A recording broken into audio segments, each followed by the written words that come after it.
फिर एक बार सवाई माधोपुर जिले के बोली थाना से बड़ी घटना सामने हुई। बहुत ही जघन्य अपराध फिर बोली थाना क्षेत्र में टोड़ा गांव में हुआ। साथियों, हाँ, टोड़ा बोली थाना क्षेत्र के टोड़ा गांव से एक बुजुर्ग व्यक्ति जिसकी उम्र लगभग 90 साल बताई जा रही है, उस व्यक्ति की अपराधियों द्वारा कानों की सोने की बालियों को तोड़कर फरार हो गए। साथियों, कितना जघन्य अपराध है। आप सोचिए कि जब 90 वर्ष के बुजुर्ग व्यक्ति के कानों के जो सोने के कुंडल है उनको चोर जबरदस्ती चोर कर फरार हो रहे। कितना जघन्य अपराध, आप एक बार सोचिए। और ऐसी घटना आम बात हो गई है सवाई माधोपुर डिस्ट्रिक्ट में। रोज का काम हो गया। सवाई माधोपुर डिस्ट्रिक्ट में बदमाशों का हौसला बुलंद है। साथियों, मैं बार बार वीडियो में बोलता हूं कि सवाई माधोपुर के अंदर लगातार मर्डर ऊपर मर्डर हो रहे हैं और प्रशासन द्वारा कोई कार्यवाही नहीं है। क्योंकि साथियों, आपने हर रोज सुनते आ रहे होंगे सवाई माधोपुर के अलग अलग क्षेत्र में हत्याएं हो रही है। साथियों, बदमाश इस तरीके से हो गए कि उनके अंदर प्रशासन का कोई खौफ ही नहीं है। मन चाहे जिसको मार देते हैं और उनको जब लगता है कि आज इसकी हत्या कर दे, उस दिन हत्या कर देते हैं। क्या पुलिस प्रशासन इसलिए बनाई जा रही है? पुलिस प्रशासन पर लोग इसलिए विश्वास किया जाता है कि बदमाश खुले में घूमे और बदमाशों के अंदर कोई खौफ ना रहे। साथियों, बहुत ही जघन्य अपराध सवाई माधोपुर जिले के बोली थाना क्षेत्र के टोड़ा गांव से देखने को मिला है। जो बोली में गडरिया लोहार मिश्री लाल जी व्यक्ति थे, जिसकी लगभग उम्र 90 वर्ष बताई जा रही थी। उनके जो दोनों सोने की कानों की कुंडलियां चोर फरार हो गए। बुजुर्ग व्यक्ति से पूछने पर बताया है कि 3 व्यक्ति थे और एक ने मुंह पकड़ा और मैंने छुड़ाने का प्रयास भी किया, भागने का प्रयास भी किया, लेकिन मैं बेबस था। वे 3 व्यक्ति थे, वे तीनों यंग थे और मैं रहा 90 वर्ष का बुजुर्ग, जो मेरे लिए चलना फिरना भी मुश्किल हो रहा था। उस समय पर मेरे कानों की कुंडलियां तोड़कर ले गई। दर्द के मारे चिल्ला रहा था।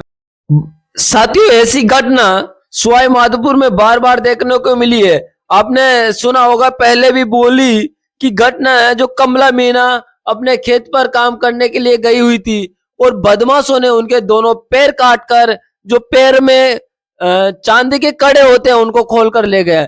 लेकिन महिला उन बदमाशों को जानते थे, उन्हीं के परिचित थे, तो महिला की भी हत्या कर दी। ऐसे अपराध केवल आपको सवाई माधोपुर डिस्ट्रिक्ट में ही देखने को मिलेगी, क्योंकि सवाई माधोपुर में लगातार ऐसी वारदात को बदमाश अंजाम देते आ रहे हैं। और साथियों, जो मिश्री लाल जी की 90 वर्षीय व्यक्ति की जो सोने के कुंडल चुराए गए थे, उन तीनों बदमाशों को जस्टी मित्रा, जो पुलिस अधीक्षक है सवाई माधोपुर की, उन्होंने अरेस्ट भी कर लिया है और उन्होंने एक दिशा निर्देश दिया है कि अगर कोई भी व्यक्ति या कोई भी किसान भाई जो सोने चांदी की कीमतें बढ़ गई, जो पहले की अपेक्षा सोना चांदी बढ़ गया है, और कोई भी किसान भाई अगर खेतों पर या जंगल में या बकरियां चराने के लिए जाते हैं या फिर रात में खेतों की रखवाली के लिए जाते हैं, तो महंगे जेवरात पहनकर ना जाए, उनसे भी अपील की है। लेकिन साथियों, मैं बार बार पूछता हूँ, सवाई माधोपुर के अंदर ऐसी वारदात लगातार क्यों हो रही है? क्या बदमाशों और प्रशासन के बीच में कोई खौफ नहीं है? क्योंकि ये तो निश्चित हो रहा है कि बदमाश प्रशासन से बेखौफ है, क्योंकि उनको पता है कि लेन देन करके अपन सुलझ जाएंगे। किसी विधायक या मंत्री से उनका तालमेल रहता है और वे वास्तविकता में वे टूट भी जाता है।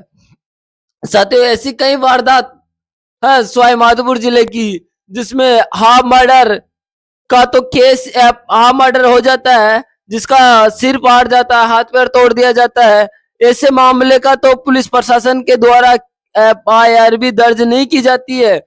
अगर FIR दर्ज भी हो जाती है तो उनको सजा नहीं होती। ऐसे मामले बहुत हो रहे हैं सवाई माधोपुर के अंदर। साथियों आपको वीडियो अच्छा लगा तो शेयर कीजिए। आप सभी दोस्त SG7 न्यूज से देख रहे हैं, आपके साथ सुशील केवट। जय हिंद। चूंकि सोना और चांदी के दाम बढ़ गए हैं, इसलिए सभी वृद्धजन जो खुले में रात में बिना किसी सांकल लगाए या खेत की रखवाली हेतु या बाहर आंगन में सोते हैं, तो वो किसी प्रकार के सोने या चांदी के जो महंगे जवाहरात हैं, जो आभूषण हैं, वो पहनकर बाहर ना रहें, क्योंकि ये हमारी सभी लोगों से अपील है। आप सभी को सबसे पहले अपने सामान की सुरक्षा स्वयं करनी है, तो आप खुद स्वयं सुरक्षित रहें और उसके बाद जो राजस्थान पुलिस है, सवाई माधोपुर पुलिस है, वो आपकी रक्षा हेतु तत्पर है।